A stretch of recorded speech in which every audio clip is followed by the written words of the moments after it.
అందిస్తాం.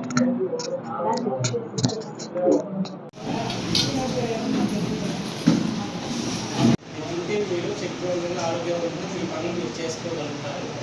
మీ సేవలన్నీ కూడా ఉపయోగించుకోవాలని క్లినిక్లో కూడా ఈ కార్యక్రమం జరుగుతుంది.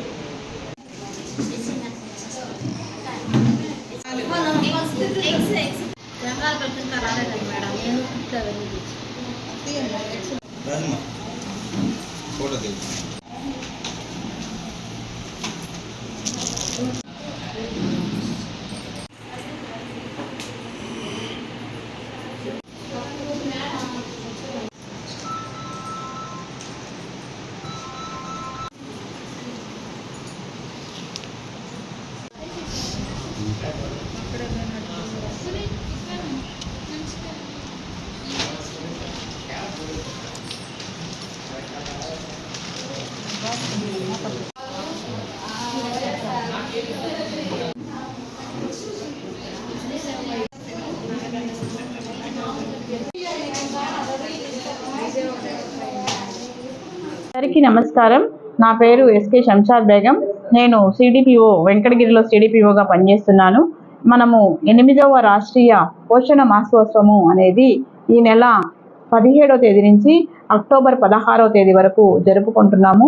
ఇందులో ముఖ్యమైన అంశం ఏంటంటే ఆరోగ్యవంతమైనటువంటి మహిళ, శక్తివంతమైనటువంటి కుటుంబానికి బలమైన పునాది అనే విషయాల మీద మనము ఈ 5 అంశాలను తీసుకొని ఈ నెల రోజుల పాటు గ్రామాల్లో చైతన్యం చేయడానికి వాళ్ళందరినీ అవేర్నెస్ చేస్తున్నాము.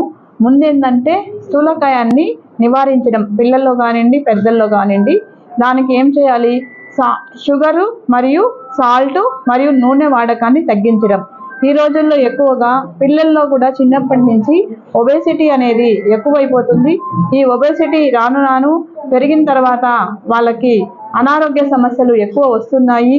కాబట్టి ఎందువల్ల ఈ ఒబేసిటీ వస్తుంది అనే విషయాల మీద ప్రతి తల్లికి కూడా వాళ్ళ బిడ్డలకి ఎక్కువగా చిన్నప్పటి నుంచి షుగరు మరియు సాల్ట్ వాడకాన్ని తగ్గించాలి అనే విషయాల మీద, మరియు నూనె వాడకాన్ని తగ్గించాలి అనే విషయాల మీద ప్రతి గ్రామంలో కూడా మన అంగన్వాడీ కార్యకర్తలు ఎక్కువగా అవేర్నెస్ చేస్తున్నాము.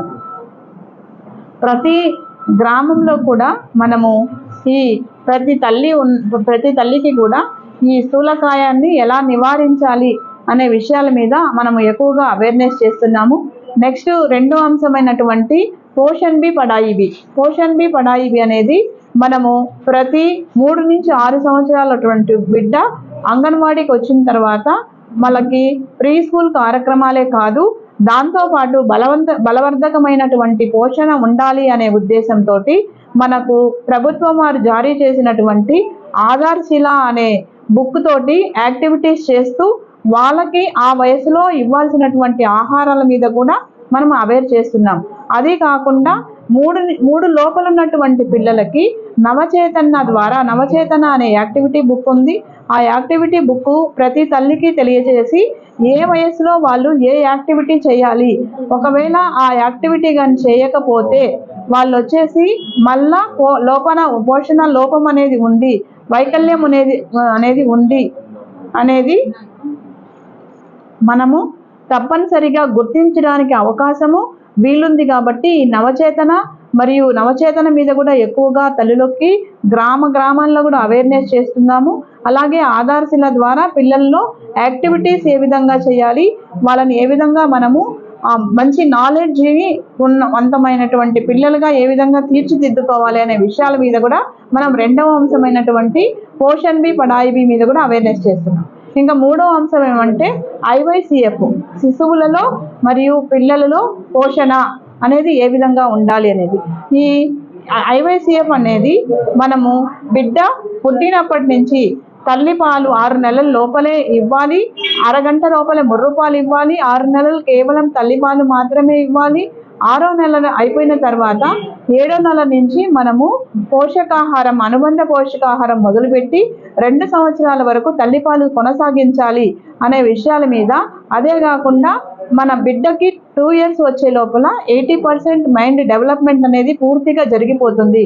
ఆ లోపల మనం పోషణ కానీ తగ్గిస్తే కనుక వాళ్ళు లోపపోషణకి గురవచ్చు. అంటే ఎత్తుకు తగ్గ బరువు లేకపోవడము, వయసుకు తగ్గ ఎత్తు లేకపోవడము, వయసుకు తగ్గ పొడవు లేకపోవడము, ఈ లోపాలన్నీ కూడా పిల్లల్లో రావడానికి ఆస్కారం ఉంది. కాబట్టి ప్రతి తల్లి కూడా పుట్టినప్పటి నుంచి 2 సంవత్సరాల వరకు ఈ శిశువుల్లో పిల్లల్లో తీసుకోవాల్సినటువంటి జాగ్రత్తలు మరియు ఆరోగ్య విషయాల పట్ల జాగ్రత్తల గురించి కూడా మేము అవేర్నెస్ చేస్తున్నాము. తర్వాత ఈ ఎక్కువ క్యాంపులో ఎక్కువ పిల్లల్ని పోషించడానికి తల్లి పాత్రే కాదు, ముఖ్యంగా ఫీమేల్స్ కాకుండా మేల్స్ వాళ్ళ తండ్రుల పాత్ర కూడా ఎక్కువ ఉండాలి. ప్రతి తండ్రికి కూడా ఆ బిడ్డకి ఏ వయసులో ఏ ఇంజెక్షన్ వేయించుకుంటున్నారు, ఏ విధమైనటువంటి ఆహారం పెడుతున్నారు, వాళ్ళకి ఏ విధమైనటువంటి ఆరోగ్య సూచనలు కానీ చేస్తున్నారనే విషయాలు తల్లికే కాకుండా ప్రతి తండ్రికి కూడా తెలియాలని చెప్పేసి మేల్ పార్టిసిపేషన్ ఎక్కువగా ఉండేటట్టు అందరికీ కూడా మేము అవేర్నెస్ చేస్తున్నాం.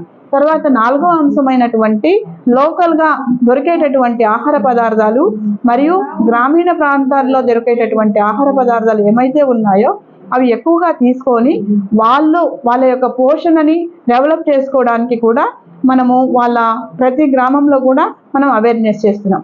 అదే కాకుండా 5వ అంశమైనటువంటి డిజిటేషన్ ద్వారా అంటే ప్రతి గర్భవతి బాలింత పిల్లలు ఎంతమంది ఉన్నారో వాళ్ళందరూ కూడా యాప్లో నమోదు చేసి వాళ్ళందరినీ కూడా బెనిఫిట్ అయ్యే లోపల ప్రతి ఒక్కరికి కూడా మనం చేస్తున్నటువంటి ఏమైతే మన ప్రభుత్వం నుంచి అందుతున్నాయో అవన్నీ సంక్షేమ పథకాలు అందేటట్లు చూడడానికి కూడా ఇవన్నీ అవేర్నెస్ ప్రోగ్రామ్ చేస్తున్నాం. ఇవన్నీ కూడా అంగన్వాడీ కార్యకర్తలకి అవేర్నెస్ చేసి అది వాళ్ళ ద్వారా గ్రామానికి కూడా అందరికీ తెలియజేసేటట్టు చేస్తున్నాము. ఈ ప్రోగ్రాంలో మనము 17వ తేదీ నుంచి అక్టోబర్ 2 వరకు హెల్త్ డిపార్ట్మెంట్తో కలిసి ఎక్కడ వాళ్ళు అవేర్నెస్ చేస్తున్నారో అక్కడ మేము కూడా ప్రోగ్రామ్స్ చేస్తున్నాము. తర్వాత ప్రతి హెల్త్ ద్వారా తీసుకునేటటువంటి ఆరోగ్య పరీక్షల్లో కూడా మన దగ్గర ఉన్నటువంటి గర్భిణీ బాలింతల్ని కూడా తీసుకొచ్చి అక్కడ స్క్రీనింగ్ చేసుకోవడానికి రమ్మని తెలియజేసి గ్రామాన ఈ ప్రోగ్రాం ద్వారా మేము అవేర్నెస్